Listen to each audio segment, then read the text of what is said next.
Ma'asyiral muslimin rahimakumullah, jamaah Jumat rahimakumullah. Ketika mendengar istilah korupsi, maka yang ada di benak kita adalah kejahatan luar biasa. Hal itu sesuai dengan Undang-Undang RI Nomor 20 Tahun 2001 yang juga menyebutkan bahwa tindak pidana korupsi tidak hanya merugikan keuangan negara, tetapi juga dalam melanggar hak-hak sosial dan ekonomi masyarakat secara luas. Terlebih lagi, korupsi yang dilakukan di tengah bencana yang melanda suatu daerah, sebagaimana terjadi di Lombok beberapa tahun yang lalu.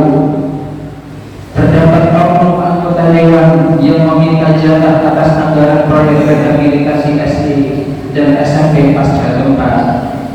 Masyarakat miskin dan kurang mampu sering menjadi korban di dalam hal ini.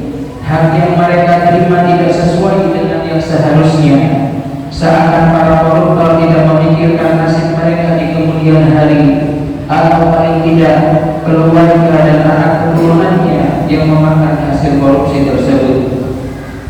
Terlebih lagi jika dihadapkan dengan pengadilan, betapa menyayat hati ketika mendengar kasus pencuri kakao dan sandal jepit. Mereka sangat mudah dijebloskan ke penjara. Bahkan sebelum dipidana, ada kalanya pencuri miskin dikeroyok masa terlebih dahulu, sementara para koruptor yang mencuri uang rakyat atau uang negara hingga miliaran rupiah mendapat perlakuan yang amat berbeda dengan apa yang telah disebutkan tadi. Dan hal itu dapat kita saksikan di layar televisi masing-masing. Jamaah Jumat rahimakumullah ta'ala, menjadi kewajiban bagi setiap individu muslim untuk senantiasa mewaspadai segala bentuk yang dapat menjerumuskan pada perbuatan korupsi, baik di lingkup keluarga, masyarakat, teman bermain, lingkungan bekerja, sekolah, kantor, maupun yang lebih luas dari itu. Di antara bentuk-bentuk yang mengarah pada perbuatan korupsi dalam fikih Islam di antara lain adalah yang pertama, ugulul. Pada mulanya, ugulul merupakan istilah bagi penggelapan harta rampasan perang sebelum dibagikan. Kemudian Rasulullah SAW dalam hadisnya memperjelas makna ugulul pada beberapa dalil, antara lain sebagai berikut. Siapa saja yang telah aku angkat sebagai pekerja dalam satu jabatan, kemudian aku berikan upah, maka sesuatu yang diterima di luar upahnya tersebut adalah korupsi atau ghulul. Adapun istilah sekarang biasa disebut dengan komisi, yaitu tindakan seseorang yang mengambil suatu penghasilan di luar tugasnya, di luar gajinya yang telah ditetapkan. Dalam hadis yang lain, bahwasanya Rasulullah SAW bersabda, hadiah yang diterima para pejabat adalah penggelapan. Adapun istilah sekarang biasa dikenal dengan gratifikasi atau hadiah, yaitu seseorang yang mendapatkan hadiah karena jabatan yang melekat pada dirinya. Ghulul memenuhi semua unsur korupsi tersebut, antara lain terjadi karena ada niat untuk memperkaya dirinya sendiri, adanya penyalahgunaan wewenang dan merugikan orang lain sekaligus merugikan kekayaan negara. Karena penggelapan yang dilakukan oleh para pelakunya mengakibatkan tercecernya hak orang lain maupun hak negara. Adapun yang kedua adalah riswah. Istilah riswah dimaknai juga dengan menyuap, yaitu suatu tindakan memberikan harta dan yang semisalnya untuk membatalkan suatu keputusan yang merugikannya atau mendapatkan keuntungan dari keputusan yang akan diambil oleh orang yang disuap tersebut. Dalam sebuah hadis diriwayatkan, an Thawban qala la'ana Rasulullah sallallahu alaihi wasallam al-mashi wal murtashi. Dari Thawban dia berkata, Rasulullah sallallahu alaihi wasallam melaknat penyuap dan penerima suap.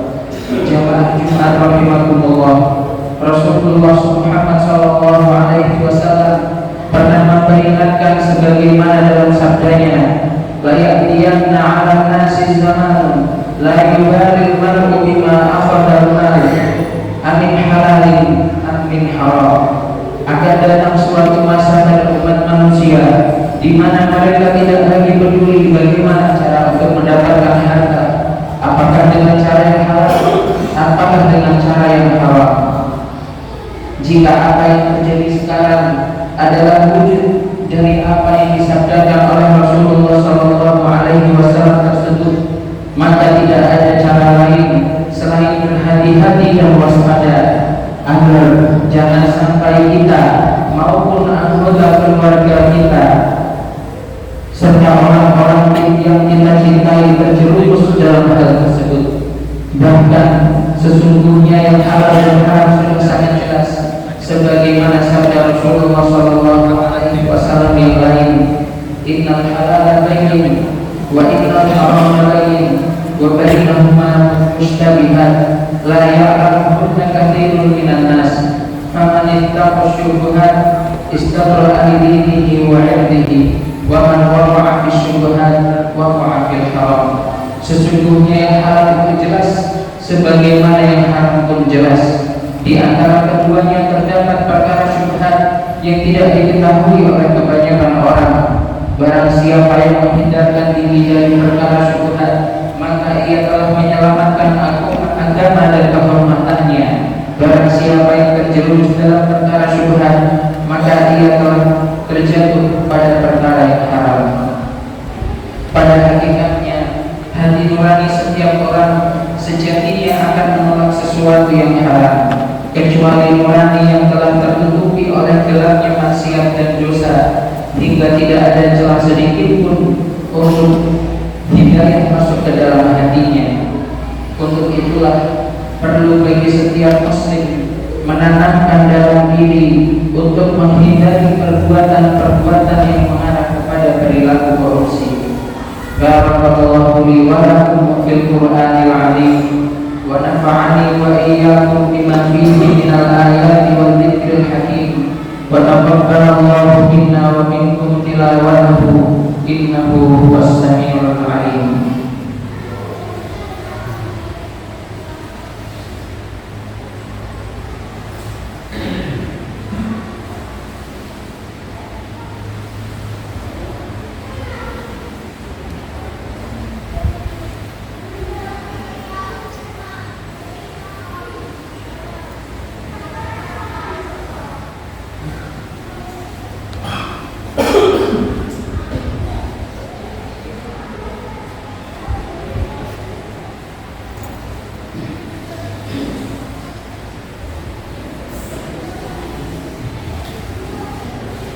Alhamdulillahilladzi ja'alana ibadahul muttaqin wa addabana bil Qur'anil karim.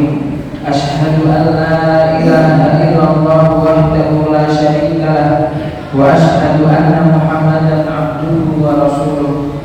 Allahumma shalli wa sallim ala Muhammadin wa ala alihi wa sahbihi ajma'in. Amma ba'd.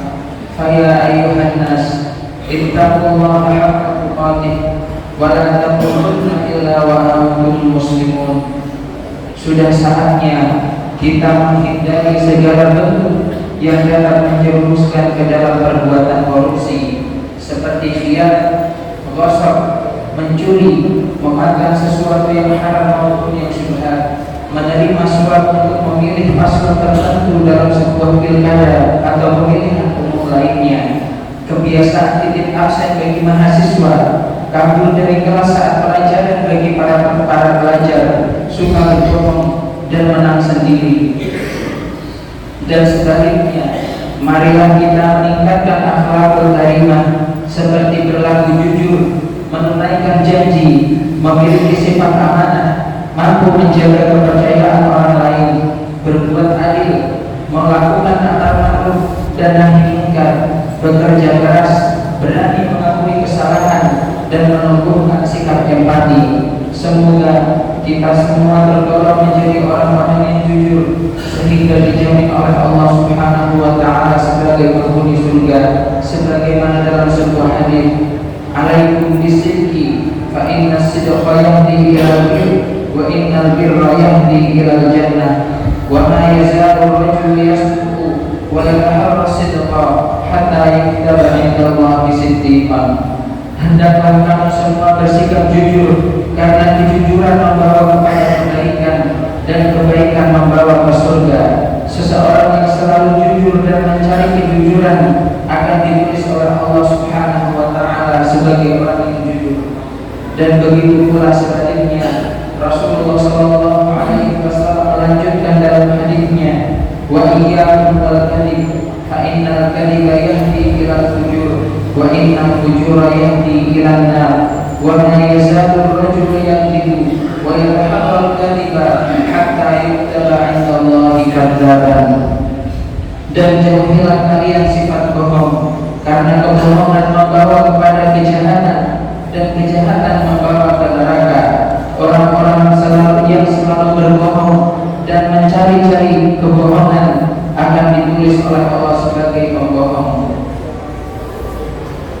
Allahumma salli wa sallim ala abdika wa rasulika Muhammad al-Bashir al-Nadir wa sirajul munir wa Allahumma 'anil arba'atil khulafa'ir rasyidin al-mahdiyyin Abi Bakr wa Umar wa Uthman wa Ali wa an baqiyatis sahabati wa 'anil tabi'in wa tabi'it tabi'in wa man tabi'ahum bi ihsanin ila yaumiddin wa anna ma'hum bi 'afwika wa karamika wa ihsanika ya arhamar rahimin. Allahumma a'izzal Islam wal muslimin wa adillal syirka wal musyrikin wa dammir a'da'ad-din wa ansur ibadakal muwahhidin. Allahumma adfa' 'anna al-ghala'a wal riya' wal riba waz zina waz zilzala wal mihana wa su'il fitan ma dhahara minha wa ma batan wa 'an baladina hadha khassa wa 'an sa'iri biladil muslimina 'ammatan ya rabbal alamin. Allahumma aminna fi awqanina wa aslih wahfaz wulata umurina. Allahumma waffiqhum lima fihi 'izzu dini wa nasri ummatil Islam. Rabbana la tuzigh qulubana ba'da idh hadaytana wa hab lana min ladunka rahmah innaka antal wahhab. Rabbana la tu'akhidhna in nasina aw akhtana.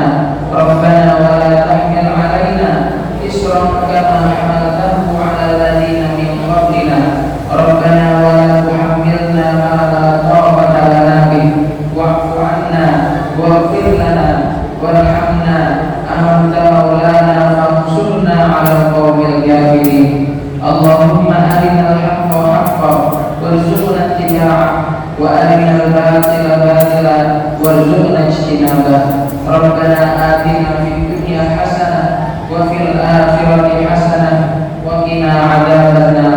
Ibadallah, innallaha ya'muru bil 'adli wal ihsan wa ita'i dzil qurba wa yanha 'anil fahsya'i wal munkari wal baghi ya'idukum la'allakum tadhakkarun. Wadhkurullaha al-'azima yadhkurkum washkuruhu 'ala ni'amihi yazidkum wa la dzikrullahi akbar wallahu ya'lamu ma tasna'un.